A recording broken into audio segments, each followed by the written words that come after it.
अस्सलाम वालेकुम। मेरा नाम दिशान चौधरी है फ्रॉम एतमाद property and construction, Bahria town Karachi.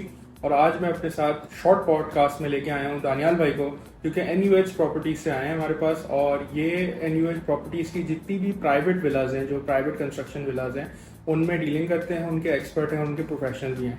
तो आए थोड़ा सा दानियाल भाई के बारे में जानते हैं और इनसे एक दो सवाल करते हैं। दानियाल भाई, सबसे पहले तो अस्सलाम वालेकुम। दूसरा, ठीक है। थोड़ा अल्हम्दुलिल्लाह ज़बरदस्त, थोड़ा अपने बारे में बताइएगा हमें।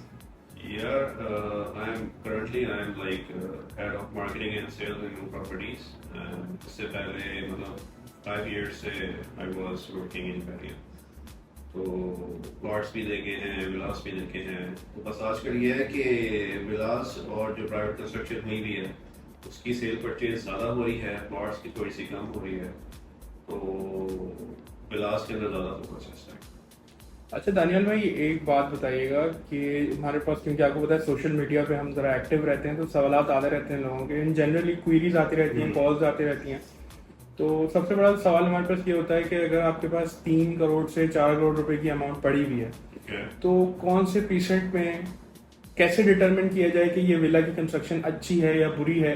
क्योंकि हमें क्या पता कि अंदर क्या काम हुआ हुआ है, क्या काम नहीं हुआ हुआ। तो बेसिकली फौरी तौर पे मैं आपके पास आया, मैंने आपको बताया दानियाल भाई 3-4 करोड़ रुपए, मैं आपका जानने वाला हूँ, मैं आप बोलूँगा दानियाल भाई ऐसी चीज़ें जो मुझे 5 साल तंग ना करे, जो मुझे इशू ना करे, सीपेज के मसले और ये सब चीज़ें, तो वो आप कैसे डिटरमिन कर सकते हैं विला के अंदर?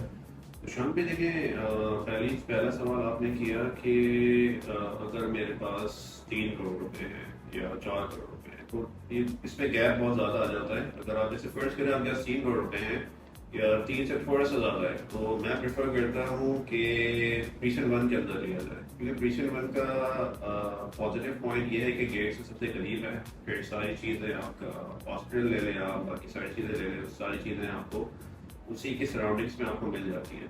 तो यहाँ पे जो रेट चल रहा है अभी विलास का, वो तकरीबन 290 से स्टार्ट हो रहा है। अगर आप बिल्कुल नीचे चले जाएं, अगर आप ऊपर चले जाएंगे, मतलब आप एवरेज वाला लेना चाह रहे हैं, जिसकी कंस्ट्रक्शन नॉर्मल हो, वो तकरीबन आपको 320 325 के आसपास मिलेगा। हाँ, अगर आप चाहते हैं कि आपको कंस्ट्रक्शन अच्छी चाहिए, फिनिशिंग अच्छी चाहिए, सारी चीज़ें ओके चाहिए, तो वो तकरीबन आपका 350 प्लस चला जाएगा। तो ये 3-4 ऑप्शंस होते हैं। अब जाहिर सी बात है, हर तरह के हमारे पास जो है वो क्लाइंट्स आते हैं जिनका बजट कम होता है, जिनका ज़्यादा होता है, तो हम उस हिसाब से उनको कैटर करते हैं।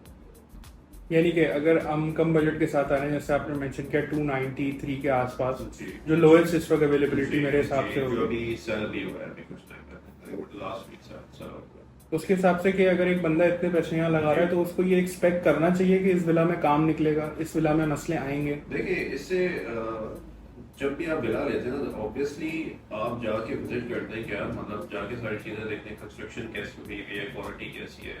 तो उस हिसाब से फिर अगर आप उसके ऊपर भी चाहें कि मैं इसके ऊपर और पैसे लगा दूँ, तो वो आपके आपके ऊपर जाता है। मतलब अगर आप नॉर्मल कंस्ट्रक्शन ले लें, एवरेज कंस्ट्रक्शन ले लें, तो यहाँ पे कंस्ट्रक्शन सही होती है। क्योंकि यहाँ पे एक अच्छी बात यह है कि कोई भी कंस्ट्रक्शन हो रही होती है ना, बहरिया के जो सुपरविजन के अंडर हो रही होती है, सुपरवाइजर जो है इनके, आगे चेक करते हैं। अच्छा, अब बात करते हैं थोड़ी बहरिया के जो बहरिया होम्स हैं जी। और जो प्राइवेट विलाज हैं, ठीक है। ऑब्वियसली एक बहरिया होम्स का भी एक चार्म है कि वो एक ही पट्टी में एक जैसे बहुत सारे बने हुए हैं, और प्राइवेट विलाज का ये है कि क्योंकि हम तो यहाँ रहते हैं, हमें पता है कि एक जो कंस्ट्रक्शन वाइज जो प्राइवेट विलाज होते हैं वो कहीं गुना बेहतर होते हैं, ठीक है। अब आप ये बताएं कि जाहिर सी बात है, हर जो बंदा बना रहा है विला, उसकी अपना माइंडसेट है, उसका अपना डिजाइन है। जरूरी नहीं है वो हमारे माइंडसेट के साथ मैच कर रहा हो, डिजाइन के साथ मैच कर रहा हो, लेकिन हर कोई अपने बजट के साथ आता है। आजकल मार्केट के अंदर ये भी बहुत चल रहा है कि लोग ग्रे स्ट्रक्चर परचेज करते हैं, उसको पूरा बनाते हैं, रीडिजाइन करते हैं और फिर उसको सेल आउट करते हैं। थोड़ा इस कॉन्सेप्ट के बारे में बताइएगा कि 250 गज के अंदर, जो कि 272 होता है, उसके अंदर कितना फिजिबल होता है किसी और का बनाया हुआ ग्रे स्ट्रक्चर उठाना, और लोग इस तरह ग्रे स्ट्रक्चर छोड़ के क्यों जा रहे हैं, बिल्डर इस तरह ग्रे स्ट्रक्चर छोड़ के क्यों जा रहे हैं, फिनिश क्यों नहीं कर पा रहे? विशाल भाई, देखिए, बात फिनिशिंग की नहीं है।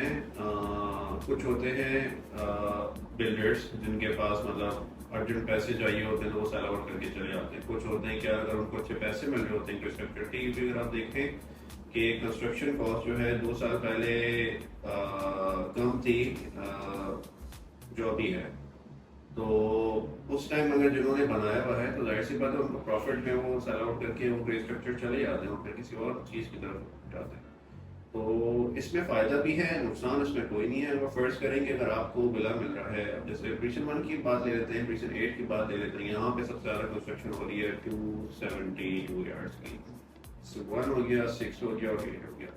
तो 1 में अगर आप चले जाएँ तो यहाँ अभी हमने सेल आउट किया है ग्रे स्ट्रक्चर 180 का, तो उसमें बहुत ज़्यादा मतलब बहुत ज़्यादा एक्स्ट्रा ग्रे स्ट्रक्चर में भी ना 2-3 चीज़ें आती हैं। एक होता है सिंपल ग्रे स्ट्रक्चर जिसमें आप क्या लेंगे प्लास्टर वगैरह नहीं हुआ होता।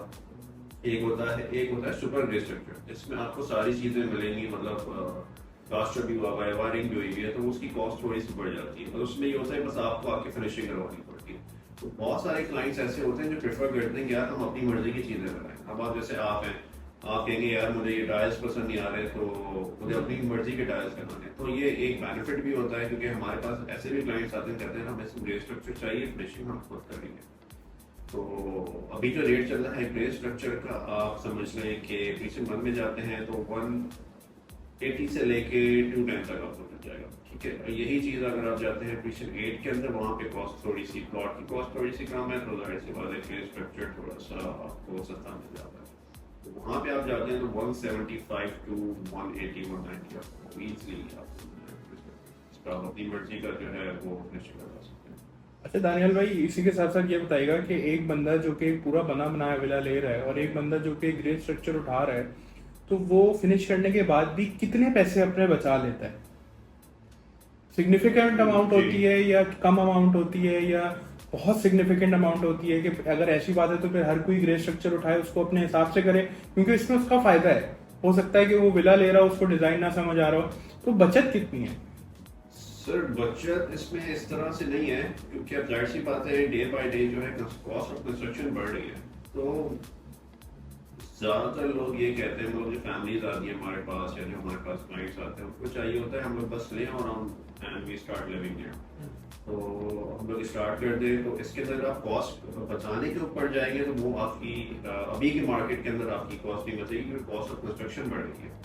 तो अब जाहिर सी बात है जो 1 साल पहले या 2 साल पहले विला कंस्ट्रक्ट हुए हैं उसकी कॉस्ट डिफरेंट है, और अगर आप अब बनाने जाएंगे तो तकरीबन आपको 40 से 50 लाख रुपए आपको ऊपर ही पड़ेगी जो आपको पिछले लास्ट ईयर पड़ी। ठीक है।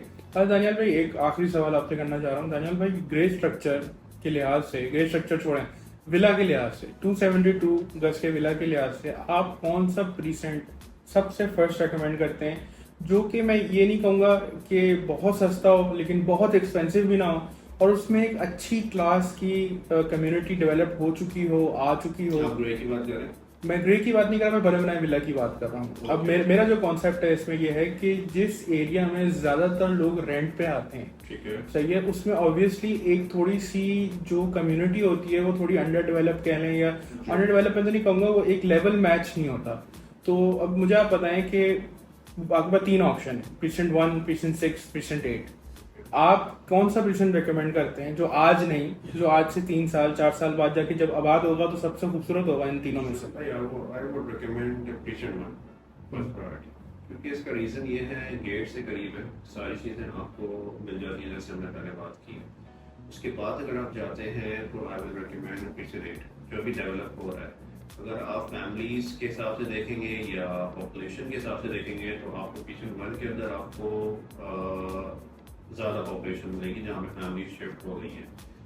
प्रीसेंट 8 जो है उसमें अब फैमिलीज आने लगी हैं। प्रीसेंट अगर आप कंपेयर करें प्रीसेंट 1 और 8 का, तो प्रीसेंट 1 इज स्मॉलर देन 8, मतलब आप अगर आप 8 में जाएंगे तो काफ़ी बड़ा प्रीसेंट है, वहाँ पे प्लॉट्स बहुत ज़्यादा है।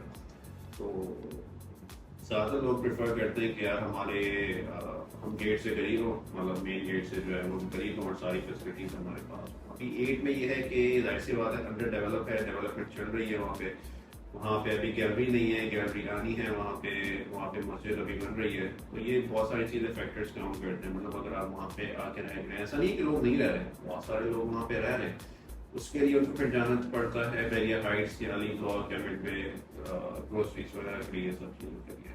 तो फर्स्ट मेरी रिकमेंडेशन है प्रीसेंट 1, आफ्टर 1 मैं रिकमेंड करता हूँ प्रीसेंट 8। कॉस्ट में कितना डिफरेंस आ जाता है, एक एवरेज कॉस्ट में फर्क आ जाता है। अगर फर्ज करें यहाँ पे अगर आपको जो विला पड़ रहा है वो 320 से लेकर 350 का पड़ रहा है, तो वही विला आपको वहाँ पे 260 से लेके आपको 310 तक आपको पड़ जाएगा। जो 310 बीइंग के बेस्ट Best कंस्ट्रक्शन है। construction, क्योंकि फर्क ये है कि वहाँ पे प्लॉट सस्ते हैं तो जाहिर सी बात है वो आपकी कॉस्ट में आपको पड़ता है। बहुत शुक्रिया दानियाल भाई। अगर आप में से कोई भी मजीद सवाल पूछना चाहता है हमसे या दानियाल भाई से डायरेक्टली, तो वो कमेंट डाउन करें और हम इंशाल्लाह अपने नेक्स्ट शॉर्ट पॉडकास्ट में उसको ऐड करेंगे। बहुत शुक्रिया, अल्लाह हाफिज़।